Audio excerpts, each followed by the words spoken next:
Oke, assalamualaikum warahmatullahi wabarakatuh.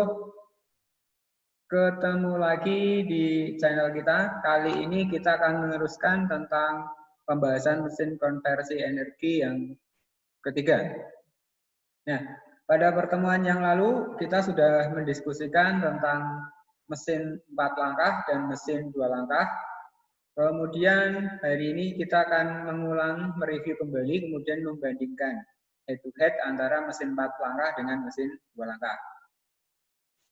Oke, pada HP kalian akan saya tampilkan tentang gambar animasi ini.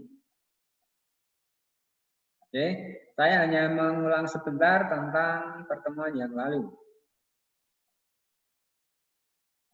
Oke, mesin 4 langkah adalah untuk melakukan satu kali pembakaran memerlukan 4 langkah piston atau 2 kali putaran poros engkol. Kalau saya uraikan dalam pelan-pelannya, untuk melakukan satu kali pembakaran, artinya busi memercikan api sekali, busi meletik sekali di sini, memerlukan 4 langkah piston. Pistonnya itu bergerak 4 kali, ke bawah 1, ke atas 2, ke bawah 3, ke atas 4. Nanti diulangi lagi, 1, 2, 3, 4, diulangi lagi dan seterusnya. Kalau pistonnya bergerak 4 kali, yang artinya kerkasnya berputar berapa kali? Kita ulangi. 1,5, 1, 1,5, 2. Jadi kalau piston bergerak 4 kali, kerkasnya akan berputar 2 kali. Nah, itu untuk menjelaskan definisi dari 4 langkah. Nah, langkahnya apa saja? Langkahnya apa saja adalah yang pertama langkah hisab. Oke, pada langkah hisab, untuk sebelum ke masing-masing langkah saya jelaskan lagi. Untuk setiap langkah, kamu harus menjelaskan 3 hal. Oke, setiap langkah kamu harus menjelaskan 3 hal. Yang pertama, pistonnya kemana? Pistonnya kemana? Dari atas ke bawah apa bawah ke atas? Yang kedua, klepnya, klep atau katup ini, itu bergerak kemana? Bergerak apa tidak? Yang ketiga, apa yang terjadi? Gitu ya. Baik, jawab 3 pertanyaan itu, maka kamu akan paham definisi dari setiap langkah. Pistonnya kemana, klepnya bagaimana, apa yang terjadi. Paham? Kita urai satu-satu. Langkah hisab.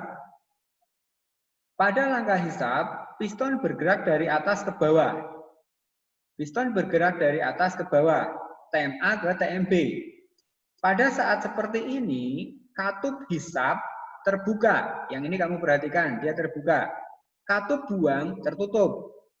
Piston bergerak dari atas ke bawah, katup hisab terbuka, katup buang tertutup. Nah, menjawab pertanyaan yang ketiga, terus apa yang terjadi? Yang terjadi adalah campuran udara dan bahan bakar masuk ke ruang bakar melalui katup hisab. Taruhlah di sini ada injektor atau karburator, jadi ada udara sama bensin, terus keluar dalam bentuk kabut, masuk ke intake manifold, masuk lewat katup hisab. Nah, seperti itu. Paham ya? Kita ulangi. Piston bergerak dari atas ke bawah, katup hisab terbuka, katup buang tertutup, campuran udara dan bahan bakar masuk ke ruang bakar. Oke, apa busi nyala? Belum. Di sini belum nyala. Langkah hisab. Yang kedua, langkah kompresi. Nah, compression stroke atau langkah kompresi. Piston bergerak dari bawah ke atas, dari titik mati bawah ke titik mati atas.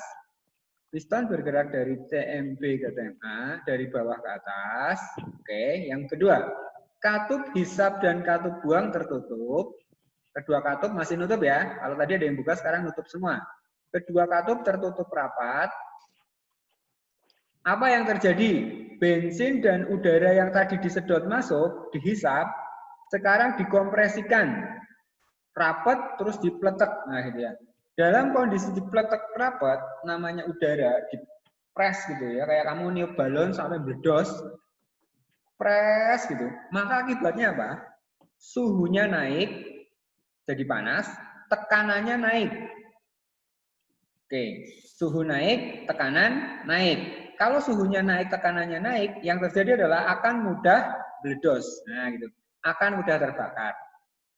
Nah, apalagi di sini dikasih api dari busi. Udara dan campuran bensin yang sudah panas dan bertekanan tinggi, dikasih busi meletik, meledos. Nah, terjadilah ledakan atau pembakaran. Nah, pembakaran inilah yang kita sebut dengan mesin konversi energi, merubah energi panas hasil pembakaran menjadi putaran pada poros engkol. Itu yang kemarin.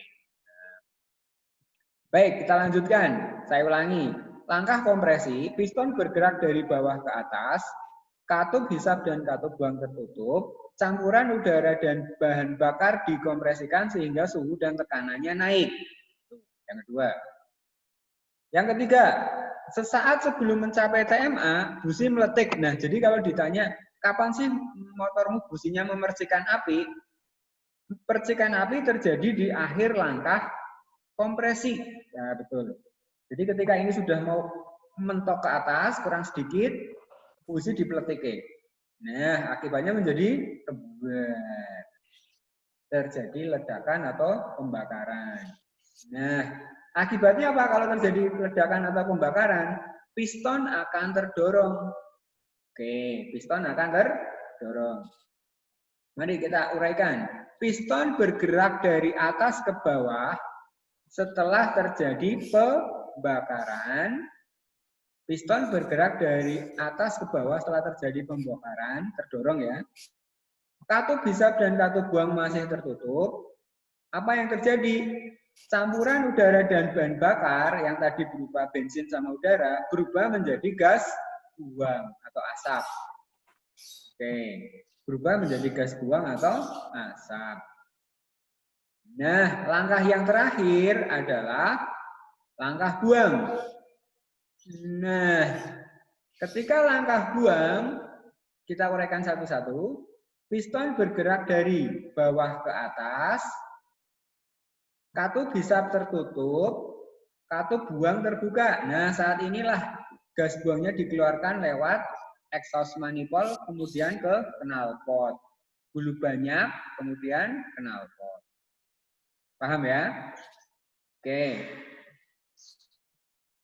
Ulangi, piston bergerak dari bawah ke atas, katup hisap tertutup, katup buang terbuka, campuran udara dan bahan bakar hasil pembakaran atau asap dibuang melalui knalpot. Nah, itu yang terjadi pada saat langkah buang. Nah, setelah ini apa? Hisap lagi. Nah, terjadi hisap lagi, kompresi lagi, usaha lagi, buang lagi, hisap lagi, kompresi lagi, usaha buang. Demikian seterusnya. Itulah cara kerja dari motor 4 tak atau mesin 4 tak. Baik pada motor, mobil, sama saja. Termasuk pada motor kamu. Nah, di motor kamu cara kerjanya seperti itu. Hisap, kompresi, usaha, buang. Kalau sistemnya, sistem mendukungnya bebas. Makanya kemarin saya sampaikan, boleh pakai injektor, boleh pakai karburator. Yang penting tugasnya adalah menyiapkan udara dan bahan bakar. Kalau apinya boleh pakai platina, boleh pakai CDI, boleh pakai ECU. Silahkan, yang penting tugasnya menyiapkan percikan api. Paham ya? Oke, jadi mesin 4 tak adalah untuk melakukan 1 kali pembakaran, busi meletik 1 kali, memerlukan 4 langkah piston atau 2 kali putaran poros engkol. Baik, kapan busi meletik? Akhir langkah kompresi. Apa yang dihisap? Udara dan bahan bakar. Terjadi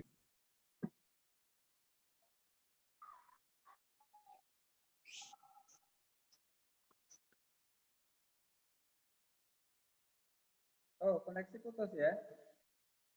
Baik, mohon maaf, koneksi tadi putus sebentar. Sekarang kita lanjutkan lagi. Cara kerja mesin dari 4 tak ini sudah kalian pahami. Sekarang saya lanjutkan di mereview yang 2 tak.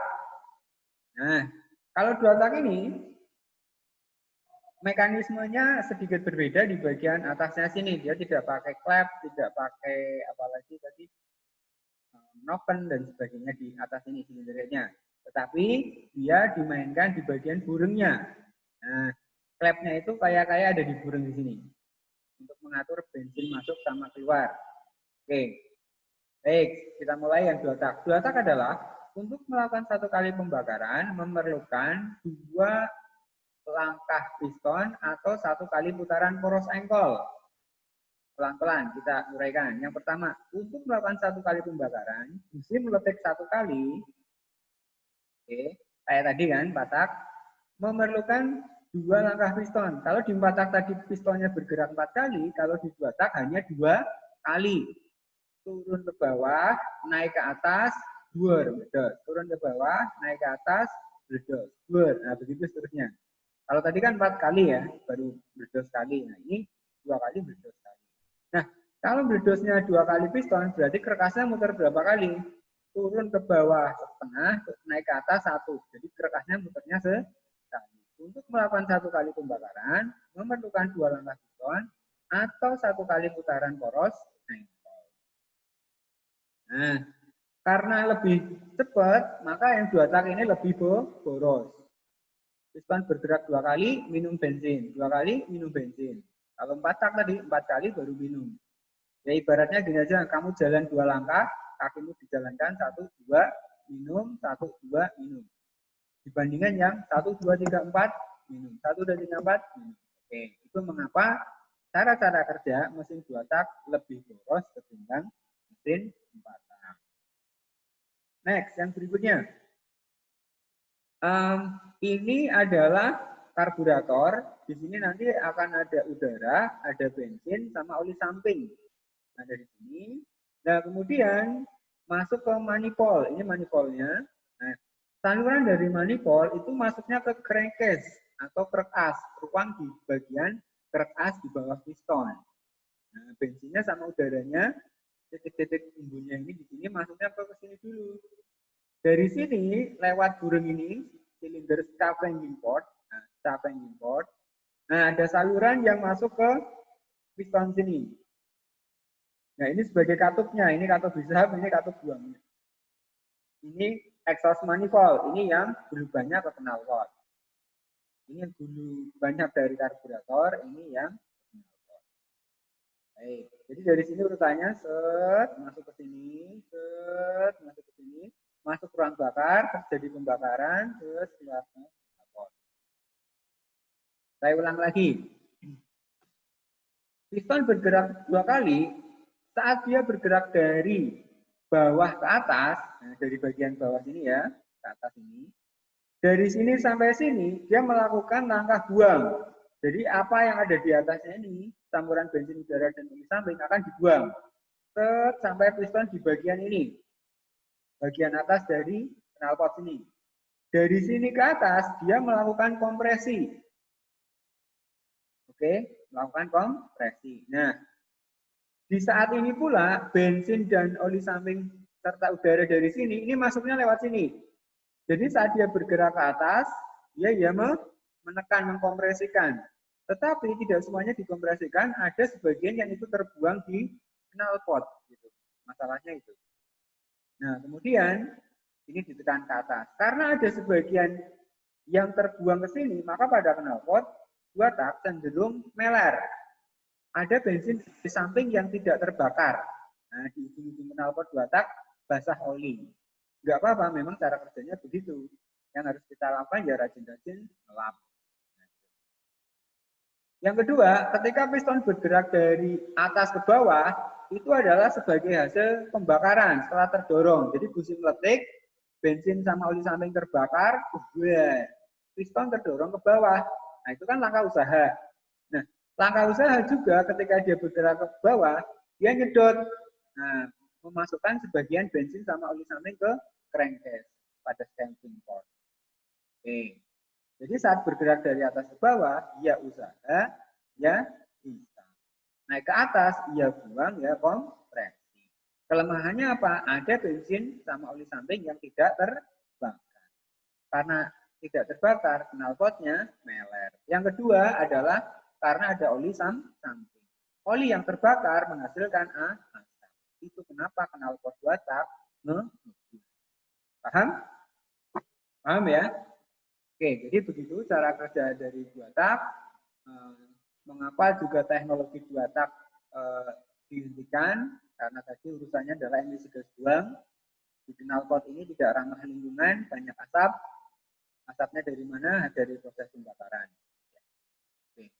Saya rasa paham. Kemudian yang berikutnya adalah di bagian rotari, sebetulnya ada satu lagi mesin rotari, tapi ini jarang dipakai. Meskipun ada di beberapa tipe mobil, tapi ini jarang dipakai. Nanti aja di pertemuan berikutnya saya jelaskan. Untuk hari ini kalian paham mesin 4 tak, kemudian paham mesin 2 tak, komparasinya. Kemudian yang berikutnya pada mesin 4 tak kalian paham 4 langkahnya, yaitu hisap, kompresi, usaha, dan buang. Semua yang saya sampaikan ini nanti akan keluar di dalam tes besok. Minggu depan, semua yang saya sampaikan akan dikeluarkan pada tesnya. Oke, saya rasa itu saja waktu yang singkat ini. Saya stop share. Oke, saya akan matikan rekamnya. 3, 2, 1.